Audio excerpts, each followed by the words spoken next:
মেয়েদের মন, মেয়েদের মনটা অনেক নরম হয়, সুন্দর, সেজন্য এই পিঠাটার নাম মেয়েদের মন। এই পিঠাটা সুন্দর। আর জামাইয়ের পেঁচাল, এই পিঠাটার নাম দিয়েছি জামাইরা শুধু শাশুড়িদের খুদ ধরে, জামাইরা যদি শাশুড়িদের খুদ না ধরতে পারে এই ক্ষেত্রে জামাইয়ের পেঁচাল এই পিঠাটার নাম দিয়েছি। জামাইরা এসে খেয়ে যাবে, স্টলটার নাম চুপি চুপি খেয়ে যাও। আমার বাসায় হ্যাঁ চুপি চুপি পিঠা খায়, মানে আলাদা একটা ইউনিক একটা নাম যায়, চুপি চুপি মানে খেয়ে যাও, ওই জন্য আমরা এই নামটা রেখেছি। আমাদের স্কুলের নাম হচ্ছে ঘুরে গেল কাছে এসো। এই নামটা কেন দিয়েছেন? আসলে এই নামটা দেওয়া হয়েছে কারণ সবাই পিঠা খাইতে আমাদের কাছে আসবে, কেউ মানে মানে কি করে আসে কিনা দূরে না থেকে মানে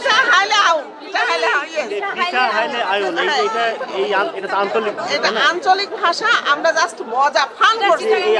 এটা চিটাগাঙের ভাষা, কিন্তু আমরা এখানে এটা মানে নামটার মধ্যে মজা রাখতে চাইছি, যেহেতু আজকে আমরা ফান করবো বেশি। এটাই যে আপনাদের এখানে দেখলাম জামাই পিঠা, আসলে এই জামাই পিঠার নামটা কেন রাখলেন? জামাই পিঠা মানে আমাদের গ্রামীণ ঐতিহ্যে আমরা জামাইকে খুব সমাদর করি, আমাদের খুব প্রিয় সমাদর ব্যক্তি জামাই, সেজন্য ওইটার নামকরণ করা আছে জামাই পিঠা। এটাই মূল উদ্দেশ্য। আপনাদের এই স্টলে যদি আপনাদের জামাইরা আছে, আপনাদের কি শুধু ওই জামাই পিঠাই খাওয়া না যাবে? না না, জামাই শুধু জামাই পিঠা খাবে কেন? জামাই যা পছন্দ সেটাই খাবে। গাংনী মহিলা ডিগ্রি কলেজ, তো এখানে আমরা বাসায় যে পিঠাগুলো বানানো হয় এগুলো বাজারে পাওয়া যায় না, একটু ধরে সেগুলো কলেজে নিয়ে এসেছি। তো এখানে 100 থেকে 150 রকমের আইটেমের পিঠা আছে, তো আপনারা চাইলে এগুলো খেয়ে দেখতে পারেন। অনেক এখানে অনেক ধরনের পিঠা আছে, যেমন নতুনের মধ্যে বেয়াকল জামাই আছে, তারপরে সুন্দরী মন আর জামাই প্যাঁচ আছে, তার জামাইয়ের প্যাঁচ। এবারের উৎসবটা আগেরটাও খুব সুন্দর ছিল, এবারেরটাও অনেক সুন্দর। এবার আগের বারের চেয়েও এবারও স্টল আগের বার এরকমই ছিল, এবারও এতগুলাই এরকমই ছিল।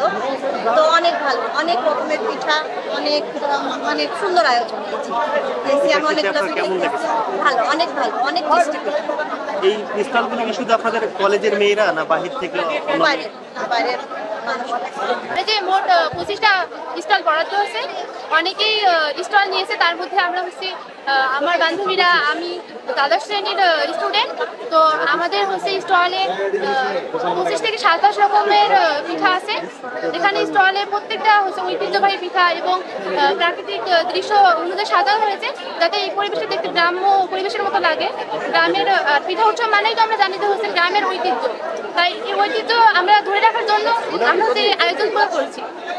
যেমন মাটির কলসগুলো আমরা নিজে হাতে পেইন্টিং করছি, এগুলো তো হচ্ছে বহুকাল ধরে আগের মাটির পাত্রগুলো কিন্তু আগে ব্যবহার করা হয়, এইগুলো কিন্তু আমাদের ঐতিহ্য বহন করে। আমাদের এখানে 30 রকম পিঠা আছে, তার মধ্যে আছে নকশি পিঠা, পাটসাপটা পিঠা, কিছু পিঠা আছে, সেটাও দুধ মালাই, তারপরে আছে সেমাই ইত্যাদি অনেক পিঠা। এখানে আলহামদুলিল্লাহ অনেক ভালো বেচাকেনা হচ্ছে। আমরা ফার্স্ট টাইম এখানে স্টল দিচ্ছি, আমরা একাদশ শ্রেণীর স্টুডেন্ট মহিলা কলেজে। আপনাদের এই যে পিঠার যে স্টলের নাম কি? জি বলেন। প্রতি বছরের ন্যায় এবছরও আমরা এই পিঠা উৎসব আয়োজন করছি।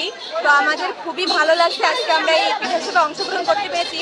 আমাদের এখানে প্রায় 30 প্রকারের পিঠা রয়েছে, এগুলো খুবই পরিমাণ মানে বিক্রয় হচ্ছে এবং আমরা আনন্দিত এই উৎসবটা করতে পেরে। এগুলো তো সাধারণত আমরা বাড়িতে তৈরি করতে পারি না বা একসঙ্গে এতগুলো পিঠা পাই না, তাই আমরা এগুলোকে মানে ঐতিহ্যবাহী করার জন্য আমাদের এই কলেজ প্রাঙ্গণে আয়োজিত করে আমরা এই উৎসবটি করছি। এবং পিঠা মেলা যথাযোগ্য মর্যাদার সাথে দুদিন ব্যাপী অনুষ্ঠিত হবে। তার প্রথম দিনে আমরা তরুণদের পেয়েছি, আমরা ইলেকট্রনিক্স এবং প্রিন্ট মিডিয়াকে পেয়েছি। বিশেষ করে তারুণ্যের মেলা বলতে যেটা বোঝায় সেটা কিন্তু গাংনী মহিলা কলেজ তারুণ্য উৎসবে ভরপুর। এখানে সকল তরুণ ছেলেমেয়েরা এসেছে, এখানে বিভিন্ন মায়েরা এসেছে, বাবারা এসেছে, ছোটো ভাই বোনেরা এসেছে। তারা এখানে পিঠা উদ্দীপনের মধ্য দিয়ে এই বাংলার যে হারিয়ে যাওয়া পিঠাগুলো তারা এগুলো এখানে কিনতে পারছে।